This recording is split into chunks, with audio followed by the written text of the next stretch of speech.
మీనము వారికి గనక చూసుకున్నట్లయితే మీన రాశి వారికి ప్రస్తుతం ఏలినాడు శని ప్రభావం తగ్గింది. మనకి వక్రించినందుకు శని 12లో రాహు ఉన్నాడు. ఈ మాసంలో చంద్రుడితో సహా 5 గ్రహాలు మారుతున్నాయి. చంద్రుడు 2 రోజులు మారుతుంటాడు. అది కాకుండా రవి 6లో ఉండే రవి 17వ తేదీ నుంచి సప్తమంలోకి మారుతున్నాడు.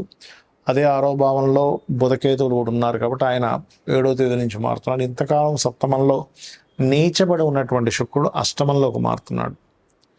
అదేవిధంగా చతుర్థంలో ఉండే కుజుడు 18వ తేదీకి ఉచ్చస్థానంలో ఉండే గురువుని చేరుకోవడం, మరియు 12లో రాహు ఉండడం. మరి ఈ యొక్క గ్రహస్థితిని అనుసరించి మీకు ఎలా ఉండబోతుంది, ఏ దేవతా ఆరాధన చేయాలి, ఎటువంటి విషయాల పట్ల మీరు జాగ్రత్తగా ఉండాలి అనేటువంటి అంశాలు చెప్తుంది నేనైనప్పటికీ చెప్పిస్తుంది సాక్షాత్ లలిత అమ్మవారిగా భావిస్తూ ఆ లలితాంబిక అమ్మవారి యొక్క అనుగ్రహం మీకు పరిపూర్ణంగా కలగాలని మనస్ఫూర్తిగా కోరుకుంటూ, ఇక్కడ ఎప్పుడైతే రాశిలో శని వక్రించాడో ఒక రకంగా చాలా మటుకు స్ట్రెస్ తగ్గిస్తుంది. అయితే మీకు ధనాధిపతి 4లో ఉన్నందుకు ఏదైనా ప్రాపర్టీస్ తీసుకునే విషయంలో కొంచెం జాగ్రత్తగా చూసుకొని తీసుకోండి. ప్రాపర్టీకి ధనం ఇస్తున్నాము. అయితే ఈ కుజుడు 19వ తేదీ నుంచి మారుతున్నాడు. ఉచ్చస్థానంలో ఉండే గురువుకి వెళ్తున్నందుకు, గురువు దగ్గరికి వెళ్తున్నందుకు ఫైనాన్షియల్ గ్రోత్ మరింత పెరుగుతుంది 19వ తేదీ నుంచి. ఎందుకంటే ధనాధిపతి వెళ్ళి అక్కడ కలుస్తున్నాడు కాబట్టి. లేదా తండ్రి నుంచి రావాల్సిన ధనం రావడము, సంతాన అభివృద్ధి కలగడము, ఇవన్నీ కూడా కలుగుతాయి. సంతానం కోసం చేసే ప్రయత్నం కూడా 19వ తేదీ నుంచి బాగుంటుంది చెప్పాలంటే. కాకపోతే 6వ భావంలో రవికేతువులు ఉన్నందుకు కొంచెం అప్పుల విషయంలో గవర్నమెంట్ రిలేటెడ్ వ్యక్తులకు అప్పులు ఇవ్వడం తీసుకునే విషయాల్లోని కొంచెం జాగ్రత్తగా ఉండండి. కాకపోతే ప్రభుత్వం అండర్టేకింగ్, గవర్నమెంట్ అండర్టేకింగ్లో ఉండే ఉద్యోగాలు కొన్ని ఉంటాయి, అవి లభిస్తాయి కూడా. రవి 6లో ఉన్నందుకు 17వ తేదీ వరకు. అయితే ఈ 17వ తేదీ నుంచి రవి మారుతున్నాడు. ఆల్రెడీ 7వ తేదీ బుధుడు మారిపోయి ఉన్నాడు. కాకపోతే ఇక్కడ ఏంటంటే 19వ తేదీ నుంచి 26వ తేదీ వరకు ఎవరైతే బంధువర్గంలోని మెడికల్ రంగాల్లో ఉండేటువంటి వారితో, లేదా రాజకీయ సంబంధంగా ఉండేటువంటి కొన్ని పరిచయాలు పెంచుకోవడానికి కానీ, వివాహ ప్రయత్నాలకు కానీ 19 నుంచి 26వ తేదీ వరకు చాలా అనుకూలంగా ఉంది. అష్టమంలో శుక్రుడు వస్తున్నందుకు కొన్ని ఇన్సూరెన్సెస్ మూలంగా కలిసి వస్తుంది, పార్ట్నర్స్ మూలంగా డబ్బులు వస్తాయి 3వ తేదీ నుంచి ఈ నెల చూసుకున్నట్లయితే. మరియు కాస్త రీసెర్చెస్ కలిసి వస్తాయి చెప్పాలంటే. ఇక 12లో రాహు ఉన్నందుకు కొంచెం విదేశీ యోగాలు కూడా ఏర్పడతాయి. అయితే డేట్స్ వైజ్గా చూసుకుంటే మీకు 1, 29, 30 తేదీలు ధనపరమైనటువంటి విషయాల్లో అనుకూలత ఉంటుంది. 3, 4 తేదీలు కాస్త లాంగ్ జర్నీస్ ఉంటాయి. కొంచెం సిబ్లింగ్స్తో అది మాట్లాడేటప్పుడు కొంచెం జాగ్రత్తగా ఉండండి. 5, 6 తేదీలు కొద్దిగా ఏంటంటే సంతానం కోసం ఏదైనా ల్యాండ్స్ తీసుకునే ఇట్లాంటి విషయాల్లో బాగుంది.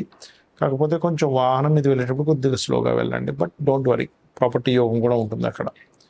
ఇక 7, 8, 9 తేదీలు తీసుకునే నిర్ణయాలు చాలా కీలకమైన ఉంటాయి. దానివల్ల మీ లైఫ్ కూడా మంచి టర్న్ తీసుకుంటుంది.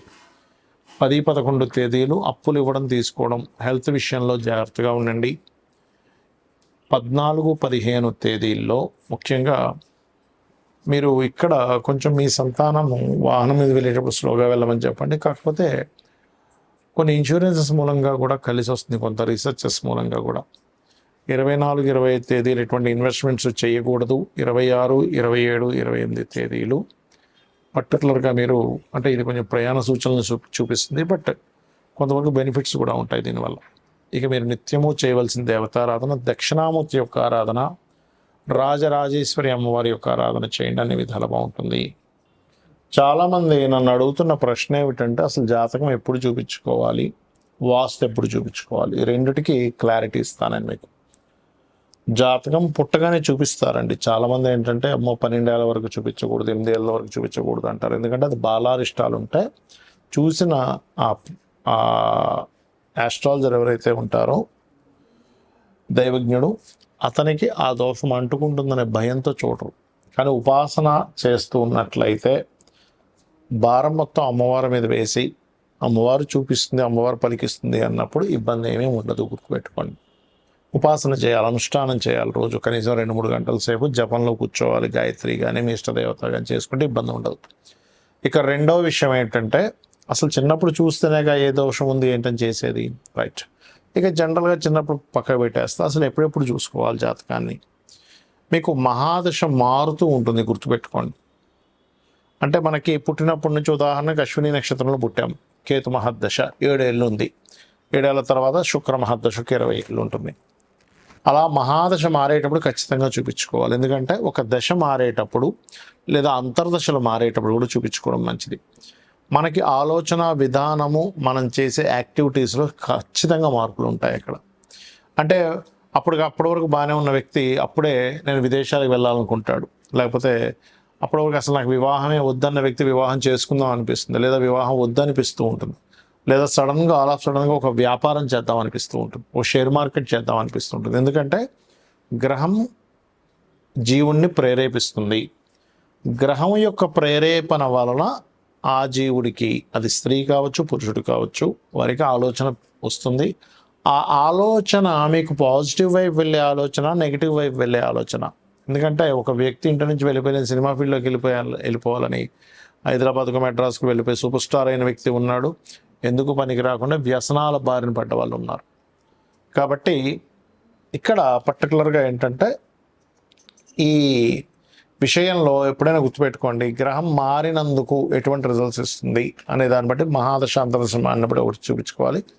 తరచూ యాక్సిడెంట్స్ అవుతున్నాయి, లాసెస్ అవుతున్నాయి, అనారోగ్యం అవుతుంది, లేకపోతే ఎప్పుడు గొడవలు అవుతున్నాయి, ఈ సందర్భాల్లో కూడా మీరు చూపించుకోవచ్చు. లేదా ఉద్యోగం మాటిమాటికి పోతుంది అంటే సిచ్యువేషన్స్, మీ లైఫ్లో సిచ్యువేషన్స్ డిఫరెంట్గా అవుతున్నాయి, దశ మారినట్టు మీకు తెలియదు, అప్పుడు కూడా చూపించుకోవాలి.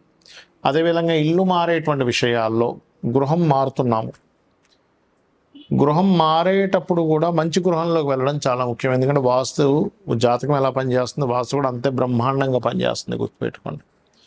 కాబట్టి ఇల్లు మీకు ఏ డైరెక్షన్ పనిచేస్తుంది, ఆ ఇల్లు యొక్క పదం ఎలా ఉంది, ఇల్లు కనుక బాగుంటే మీ లైఫ్ చాలా మటుకు సెట్ అవుతుంది. ఇది చాలా చాలా ట్రూ. ఇది నేను కొన్ని సంవత్సరాల పరిశోధనలో చెప్తున్నటువంటి అంశం, కొన్ని వందల వేల ఇల్లులు చూసిన తర్వాత. ఎందుకంటే మనం శాస్త్రాలన్నీ కూడా మనం భయపడడానికో కాదు, మనం జీవితాన్ని హ్యాపీగా ఉండడం కోసం.